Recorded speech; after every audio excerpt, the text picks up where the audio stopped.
Hi, I'm Lana Miller, and it's good to be with you again as we look at the lesson for this week, tithing as stewardship of God's resources.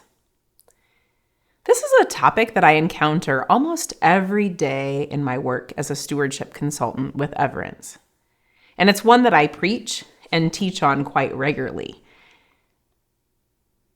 But it's also a topic that we rarely talk about in church, or quite frankly, with anyone. At least in any kind of vulnerable or let's hold each other accountable kind of way. Money and what we do with our money has become so personal that we often fail to examine our relationship with it. Yet money can inform many of our decisions without us even knowing. And it can hold power over us. Perhaps that's why Jesus warned in Matthew that no one can serve two masters. You can't love God and mammon or money. What we do with our money is a matter of stewardship, and stewardship is a matter of spiritual formation. How we seek to be in relationship with God, others, and all of creation. Stewardship, and more particularly what we do with the money that we've been entrusted with, is an important aspect of our Christian life. So, I invite you to really find ways to talk openly about this topic. And as the leader, you might need to model vulnerability and be open in sharing your own thoughts and journey with giving and generosity before you can expect others to be open and share with you. Let's look a little more closely at the lesson, tithing as stewardship of God's resources. What is tithe? I appreciated the exercise in looking at some of the images for the word tithe on the internet. I haven't done this in a while, and I encourage you to do this as well for yourself, and also invite your class to talk about what they're noticing as they look at these images. There's a series of questions that might help you explore this a bit more. What is tithing? How much should we tithe? How should we tithe? Why should we tithe that much? Is money the only thing that we can tithe? To go a bit deeper with this conversation, Ugo invites you to ask, is tithing an obligation or an invitation? As I looked at these internet images, quite frankly, I was shocked at how many images focus on the idea of giving only a tenth of what we have. It's as if all we have isn't God's, just a tenth. I suppose that tithing can become very legalistic, an obligation. This might be equated to how receiving the offering can maybe become an add-on to worship, an obligation, and not actually worship itself. I wonder what language we might use if we were to consider giving as an invitation to worship and a way to go deeper in our relationship with God. A few weeks ago, I was in a congregation and I used the story of the rich young ruler to talk about what we give and what we choose to keep. Jesus asked the man in this story to give everything, and he wasn't able to. It's interesting that in other biblical stories, Jesus doesn't ask for everything. In fact, he celebrates that Zacchaeus gave half of what he had.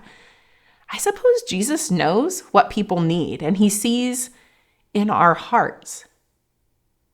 So what about us? Are we willing to give all that we have? Or just 10%?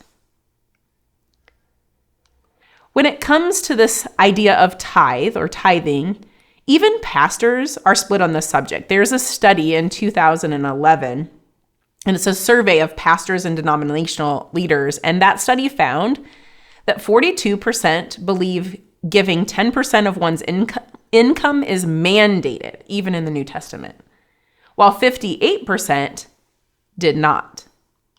I don't think that it's worth our time arguing about tithing, but I do think we should talk about the many invitations we are given throughout the Bible to care for those on the margins, to give sacrificially, cheerfully, and with intention. Giving is a part of worship, and it isn't something that comes naturally for many of us. It develops out of practice. Let me tell you a few statistics. We know that in 2000, 66% of households in the United States were giving monetarily. In 2016, that percentage went down to 53%, and in 2019, it was down to 49% of households. We also know that in 2020, Americans gave an average of 1.9% of their income, which was down from the year before. And we may expect this percentage to be higher among Christians, and it is, but only slightly, 2.5% of their income.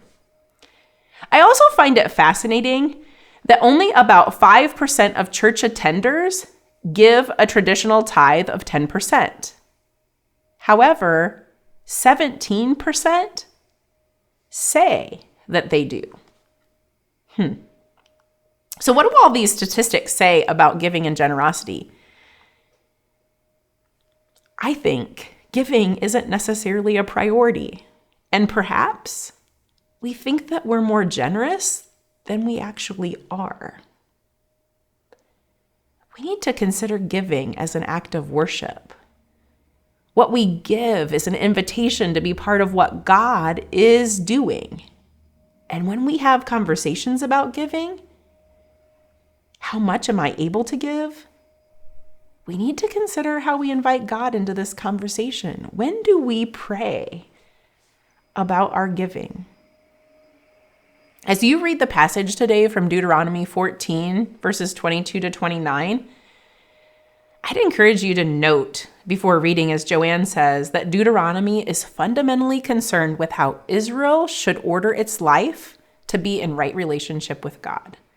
That these texts focus on how the people of Israel are to worship God. She goes on to note that there are 3 different kinds of tithe described in the Bible. 2 of them are described in this passage. You'll see a slide here describing each of them. The first tithe is found in Numbers 18, 20 to 32, and this is the Levitical tithe, given to the Levites as a compensation for their temple service. The second is in Deuteronomy 14, 22 to 23, part of the passage for today. It's what's been described as a festival tithe, or Joanne calls it a Thanksgiving celebration tithe. This tithe is unlike the other 2 in that it's being used as a reminder of the blessing of being in relationship with God. It's used to host the Feast of Tabernacles, which is an annual festival that helps to remember God's deliverance from Egypt. And there are clear instructions for how this tithe is to be consumed in God's presence. Again, a reminder of the blessing of being in relationship with God. The third tithe in this passage as well, in verses 28 to 29, is known as the charity tithe. It's a tithe to be distributed to those who have no source of income. For example, orphans, widows, and foreigners. Ugo invites you on page 58 and 59 to consider each of these different tithes. What concepts of these tithes work today, and what doesn't work today?